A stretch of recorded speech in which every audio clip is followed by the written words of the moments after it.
Mutton বা chicken পুরোপুরি fail হয়ে যাবে মাছের তেলের এই রেসিপির কাছে। নমস্কার বন্ধুরা, টুসিস হেসেলে সবাইকে স্বাগত জানাই। আজ একটা মাছের তেলের রেসিপি আপনাদের সাথে শেয়ার করছি। অসাধারণ স্বাদ হয় গরম গরম ভাতের সাথে এই রেসিপি থাকলে, আর অন্য কোনো কিছুর প্রয়োজন হয় না। এটা দিয়ে কিন্তু সব ভাত খাওয়া হয়ে যাবে। অনুরোধ রইল ভিডিওটা দেখুন কিভাবে আজকের এই মাছের তেলের রেসিপিটা তৈরি করি। খুব সাধারণ এবং সহজ রেসিপি, খেতে কিন্তু ততটাই অসাধারণ। একদম গরম ভাতে অমৃত লাগে, না খেলে কিন্তু খুব মিস করবেন। আজকের এই রেসিপিটা তৈরি করার জন্য গাঁটি কচু আর আলু নিয়েছি। দেখুন কচুর পরিমাণটা একটু বেশি নিয়েছি, আর নিয়েছি একটা ছোট সাইজের আলু, সেই সঙ্গে নিয়েছি পরিমাণ মতো কাতলা মাছের তেল। আলু কচুটা আগে থেকে খুব ভালো করে আমি ধুয়ে রেখেছিলাম। প্রেসার কুকারের মধ্যে আলু কচুটাকে দিয়ে 2 থেকে 3টে সিটি দিয়ে নিতে হবে। পরিমাণ মতো জল দিয়ে দিয়েছি, তবে কচু যেহেতু দিয়েছি সেই জন্য খুব সামান্য একটু এই সময় সর্ষের তেল দিয়ে দিচ্ছি, যাতে কচুটা উতলে বেরিয়ে না যায়। কচু সেদ্ধ করার সময় অনেক সময়ই প্রেসার কুকার থেকে জলটা দেখবেন বেরিয়ে চলে আসে। সর্ষের তেলটা দিলে কিন্তু জলটা বেরিয়ে আসবে না। কচুটা আলুটা সেদ্ধ করতে দিয়েছি, ততক্ষণে দেখুন মাছের তেল পটকাটা নিয়েছি। এটাকে একটু কিন্তু কেটে নিতে হবে, না হলে রান্না করার সময় এই তেল পটকাটা কিন্তু ফেটে বেরিয়ে আসে, সেক্ষেত্রে কিন্তু গায়ে হাতে ছিটিয়ে পড়ে, তখন কিন্তু ফোসকা হয়ে যায়। সেই জন্য অবশ্যই কিন্তু তেল পটকাটাকে এরমভাবে কেটে নেবেন রান্না করার আগে। আমি তেলগুলোকেও দেখুন ছোট ছোট করে কেটে নিয়েছি। মাছের তেলের তো কত রকম রেসিপি বানিয়ে খান বন্ধুরা, একবার এই রেসিপিটা অবশ্যই বানিয়ে খাবেন। দেখবেন গরম গরম ভাতে একদম দুর্দান্ত লাগে, আর কোনো কিছুই লাগবে না, শুধু এটা দিয়ে এক থালা ভাত খেয়ে ফেলবেন, এতটাই স্বাদ হয়। তেলগুলোকে খুব ভালো করে দেখুন আমি কেটে নিয়েছি। যদি আমার চ্যানেলে নতুন এসে থাকেন বন্ধুরা, আপনাদের কাছে অনুরোধ রইল আমার চ্যানেলটিকে সাবস্ক্রাইব করে আমার পাশে থাকার। পুরনো বন্ধুরা তো পাশেই আছেন, নতুন বন্ধুদের পাশে থাকার অনুরোধ জানাই। ভিডিওর পাশে একটা লাইক দিয়ে ভিডিওটা দেখার অনুরোধ রইল। কচু আলুটাকে দেখুন আমি খোসাগুলো ছাড়িয়ে নিয়েছি, খুব ভালোভাবে সেদ্ধ হয়ে গেছে। এগুলো কিন্তু পুরোপুরি মাখাবো না, জাস্ট হাতে করে একটু ভেঙে ভেঙে দিলেই হবে। এরপরে দেখুন রেসিপি তৈরি করার জন্য একটা ভাজা মশলা তৈরি করে নিচ্ছি। 1 চামচ জিরে, 1 চামচ ধনে দিয়ে এটাকে একটু ড্রাই রোস্ট করে নিতে হবে। অবশ্যই এই রেসিপিতে এই ভাজা মশলাটা ব্যবহার করবেন বন্ধুরা, স্বাদ কিন্তু দ্বিগুণ বেড়ে যাবে। এরপরে ওই কড়াইতেই দিয়ে দিয়েছি খুব সামান্য পরিমাণ সর্ষের তেল। যেহেতু মাছের তেলের রেসিপি, তাই তেলের পরিমাণ কিন্তু খুব কম লাগবে, সেই বুঝেই কিন্তু তেলটা ব্যবহার করতে হবে। প্রথমে এই তেলের মধ্যে দিয়ে দিচ্ছি আমি কয়েকটা শুকনো লঙ্কা। রেসিপিটা একটু ঝাল ঝাল হলে খেতে খুব ভালো লাগে বন্ধুরা, তবে ঝালটা অবশ্যই আপনারা নিজেদের প্রয়োজন বুঝে ব্যবহার করবেন। শুকনো লঙ্কাগুলোকে খুব ভালো করে দেখুন ভেজে তুলে নিয়েছি। এবার ওই তেলের মধ্যে ভেজে নিচ্ছি বেশ কয়েক কোয়া রসুন, প্রায় 10-15 কোয়া রসুন দেখুন আমি ভেজে নিয়েছি। একটা মিডিয়াম সাইজের ছোট রসুন পুরোটাই আমি দিয়ে দিয়েছি। রসুনগুলোকে বেশ হালকা লালচে রং করে ভেজে নিয়েছি। রসুনগুলো সব তুলে নিয়েছি। একই সাথে ওই ভাজা মশলার সাথে রসুন আর শুকনো লঙ্কাটাকে এবার একটু বেটে নিতে হবে।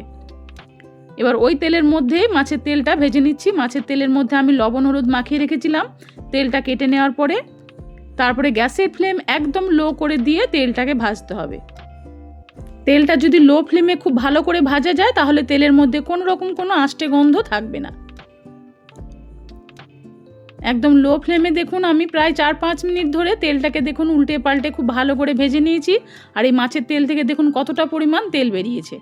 এরপরে ওই তেলের মধ্যে দিয়ে দিলাম একটা বড় সাইজের পেঁয়াজ কুচি। যে সমস্ত উপকরণগুলো ব্যবহার করছি রেসিপিতে অবশ্যই ব্যবহার করবেন বন্ধুরা, কোনোটাও কিন্তু স্কিপ করবেন না। পেঁয়াজটাকে খুব ভালো করে ভাজতে হবে। পেঁয়াজটা একটু ভাজা ভাজা হয়ে গেছে, দিয়ে দিলাম ঝালের জন্য আরও কিছুটা কাঁচা লঙ্কা কুচি। যেহেতু এই রেসিপিটা অবশ্যই একটু ঝাল ঝাল খেতে ভালো লাগে, তবে যেমন ঝাল খাবেন সেরকম ব্যবহার করবেন। আমি বেশ কয়েকটা কাঁচা লঙ্কা এখানে দিয়ে দিয়েছি। ভালো করে কাঁচা লঙ্কা আর পেঁয়াজটাকে দেখুন মাছের তেলের সাথে ভেজে নিয়েছি। এরপরে দিয়ে দিলাম একটা মিডিয়াম সাইজের টমেটো কুচি। টমেটোটাকে অবশ্যই খুব ছোট ছোট করে কাটবেন। তারপর টমেটোটা দেওয়ার পরে খুব ভালো করে একবার একটু ভেজে নিয়ে বাকি গুঁড়ো মশলাগুলো দিয়ে দিচ্ছি এখানে লঙ্কা গুঁড়ো। এটা কাশ্মীরি লঙ্কা গুঁড়ো দিয়েছি, যেহেতু আমি শুকনো লঙ্কা কাঁচা লঙ্কা ব্যবহার করেছি সেই জন্য কাশ্মীরি লঙ্কা গুঁড়ো দিয়েছি। চাইলে একটু ঝাল লঙ্কা গুঁড়ো দিতে পারেন। পরিমাণ মতো লবণ আর হলুদটা দিয়ে দিয়েছি। আর অন্য কোনো রকম গুঁড়ো মশলা এই রেসিপিতে লাগবে না। খুব ভালো করে এবার মশলাটাকে আরও একবার মাছের তেলের সাথে কষে নিতে হবে। খুব ভালো করে দেখুন মশলাটাকে একবার একটু কষে নিয়েছি। এরপর এটাকে ঢাকা দিয়ে আরও কিছুক্ষণ একটু কষে নেব, যাতে খুব ভালোভাবে মশলা থেকে তেল ছাড়তে শুরু করে। 1-2 মিনিট একটু ঢাকা দিয়ে রেখেছিলাম একদম লো ফ্লেমে। মাছের তেলটা কিন্তু খুব ভালোভাবে দেখুন কষানো হয়ে গেছে। এরপরে কচু আর আলু যেটা নিয়েছিলাম সেটাকে দেখুন একটু আধ ভাঙা করে নিয়েছি, দিয়ে ওই তেলের মধ্যে দিয়ে দিয়েছি। গ্যাসের ফ্লেম মিডিয়ামে রেখে ভালো করে এবার কচুটাকে নাড়িয়ে যেতে হবে। প্রায় 5-7 মিনিট ধরে এরকমভাবে নাড়িয়ে যেতে হবে কচুটা, যাতে কচু আর আলুটা যেন খুব ভালোভাবে তেলের সাথে একদম মিশে যায়। খুন্তি দিয়ে দেখুন আমি এগুলো একটু ভেঙে ভেঙে দিয়েছি। এরপরে একটা হাতা দিয়ে হাতার পিছন দিকটা দিয়ে খুব ভালো করে এরমভাবে এটাকে একটু স্ম্যাশ করে দিতে হবে।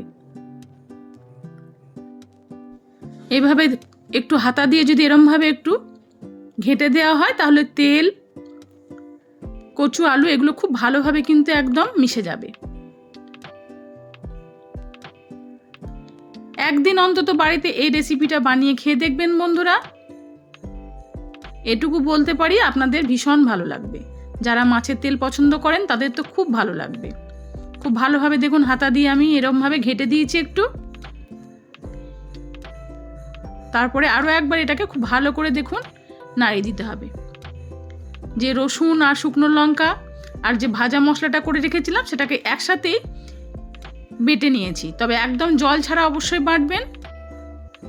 যেহেতু শুকনো লঙ্কা আর রসুনটা ভাজা ছিল, তেল ছিল ওর মধ্যে, মশলাটা কিন্তু খুব ভালোভাবে বাটা যাবে। মশলাটা দেওয়ার পরে খুব ভালো করে আরও একবার এরমভাবে এটাকে নাড়িয়ে যেতে হবে, যাতে একদম কড়াই থেকে ছেড়ে আসে। এটা আলাদা করে কিন্তু দেখুন এই রেসিপিতে তেলের কোনো প্রয়োজন হলো না, মাছের তেলেই রান্নাটা হয়ে গেল। নামানোর আগে এখানে দিয়ে দিচ্ছি খুব সামান্য একটু গন্ধরাজ লেবুর রস। অবশ্যই ব্যবহার করবেন বন্ধুরা, অসাধারণ লাগবে খেতে। লেবুর রসটা দেওয়ার পরে খুব ভালো করে আরও একবার এটাকে দেখুন এরমভাবে উল্টে পাল্টে ভেজে নিয়েছি। একদম কড়াই থেকে যখন ছেড়ে আসবে, লাল লাল মতো হয়ে যাবে, তখন জানবেন রেসিপিটা তৈরি হয়ে গেছে। আজকের এই কচু আলুর ভর্তা মাছের তেল দিয়ে কিরম লাগলো অবশ্যই আমাকে কমেন্টে জানাবেন বন্ধুরা। ভালো লেগে থাকলে একটা লাইক শেয়ারের জন্য আপনাদের কাছে অনুরোধ রইল। নিজেদের প্রিয়জন বন্ধু বান্ধবদের কাছে রেসিপিটি শেয়ার করে দিয়ে তাদের দেখার সুযোগ করে দিন। আমি প্রায় মশলাটা দেওয়ার পরে, লেবুর রসটা দেওয়ার পরে আরও 4-5 মিনিট এরমভাবে এটাকে উল্টে পাল্টে দেখুন নাড়িয়ে দিয়েছি। আর এরমভাবে দেখুন একদম কড়াই থেকে ছেড়ে আসছে, জানবেন এই রেসিপিটা তৈরি হয়ে গেছে। গরম গরম ভাতের সাথে পরিবেশন করুন এই রেসিপি। এই রেসিপিটা যদি গরম ভাতের পাতে থাকে বন্ধুরা, তাহলে কিন্তু আর মাছ মাংস কোনো কিছুরই প্রয়োজন হবে না। এই মাছের তেলের ভর্তা দিয়ে কিন্তু আপনাদের সব ভাত খাওয়া হয়ে যাবে। পরিবেশনের আগে 2টো শুকনো লঙ্কা দেখুন দিয়ে দিয়েছি, একটু ভেজে খাওয়ার সময় একটু ভাতের মধ্যে ডলে খাবেন, দেখবেন খুব ভালো লাগবে। আর দিলাম 1-1.5 চামচ মতো একটু কাঁচা সর্ষের তেল, সেই সঙ্গে একটু কাঁচা পেঁয়াজও দিয়ে দিয়েছি। দেখুন ভাতের সাথে এটা মেখে 1 কামড় কাঁচা পেঁয়াজ দিয়ে ভাতটা খাবেন, একটু শুকনো লঙ্কার ডলে, দেখবেন আর অন্য কোনো কিছুই লাগবে না। মাটন, চিকেন সব কিন্তু ফেল হয়ে যাবে এই রেসিপির কাছে। আজ আসি বন্ধুরা, অবশ্যই কমেন্টে জানাবেন আজকের রেসিপি কেমন লাগলো। সবাই ভালো থাকুন, সুস্থ থাকুন, নমস্কার।